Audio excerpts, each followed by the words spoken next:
People always say you truly discover someone's character not during the best moments, but during the moments when they feel watched, judged, surrounded by people they desperately want to impress. I didn't believe that until the day my wife decided to turn me into a joke just to make herself shine a little brighter in front of her friends. It started as a simple dinner invitation, a casual night out with her coworkers, but it became the moment that made me see who she truly was. And it was also the night she learned that the man she thought was weak had been quietly preparing a surprise she never saw coming. From the moment we entered the restaurant, I felt the shifts. Her friends were already seated, dressed sharply, laughing loudly, the kind of group that fed off each other's energy. She walked in with her shoulders straight, chin up, like she needed to show them she belonged.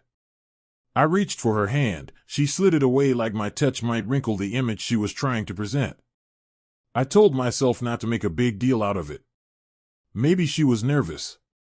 Maybe she was trying to look professional. I kept giving her the benefit of every doubt.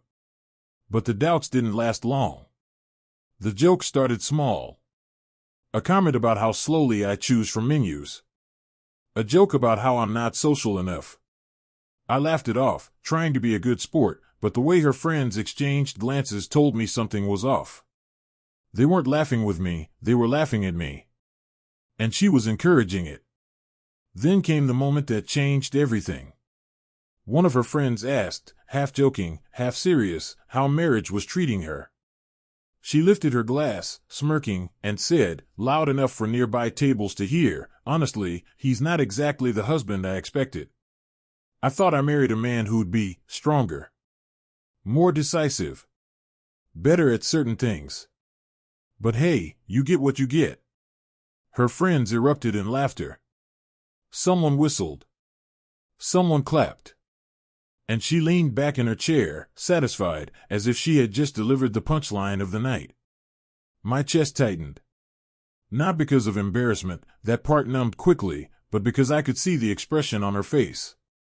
It wasn't playful. It wasn't teasing. It was pride. Like humiliating me made her feel powerful. Like my dignity was something she could sacrifice for entertainment. I didn't react. I didn't lash out. I didn't raise my voice. I simply looked at her, really looked at her, and saw someone I didn't recognize. After dinner, she walked beside me like nothing happened, scrolling through her phone while I carried the leftovers. When we reached the car, she laughed and said, "Oh, come on, don't act so sensitive. It was just jokes. They know I love you." But her eyes carried no apology. No softness. It was as if my feelings were an inconvenience she didn't have time for. That night, while she slept, I sat alone in the living room and replayed everything. The way she dismissed my presence.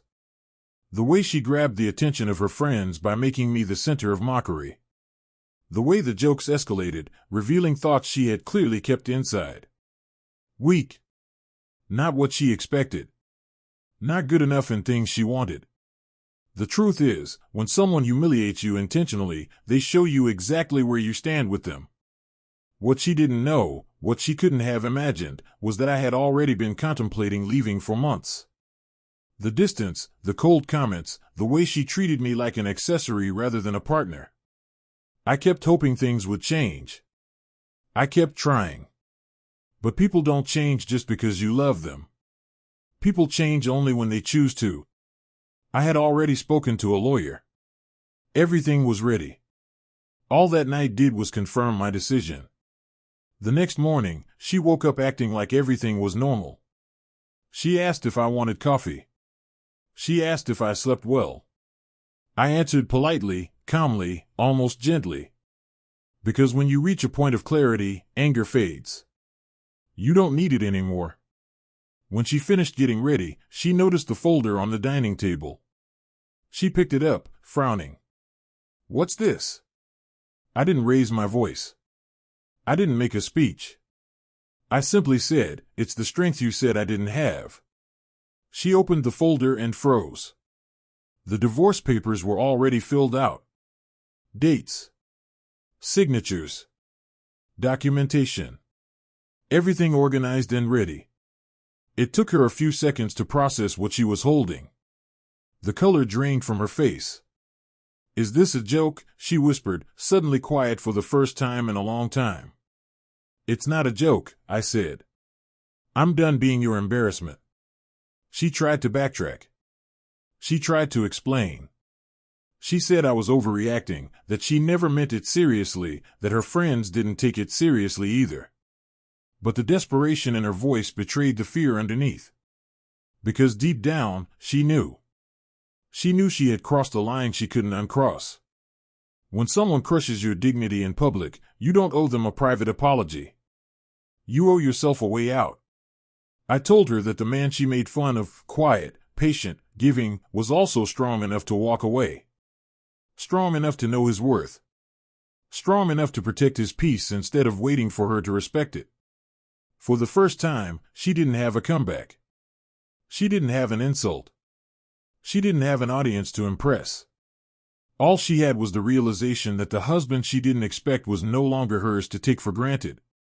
She sat at the table in silence while I gathered my things. When I walked out, she didn't follow me. Maybe she couldn't. Maybe she understood that something irreversible had just happened. Or maybe she realized too late that she had been laughing at the one person who would have stood by her through anything. Sometimes the strongest thing a man can do isn't fighting or shouting or trying to prove his worth.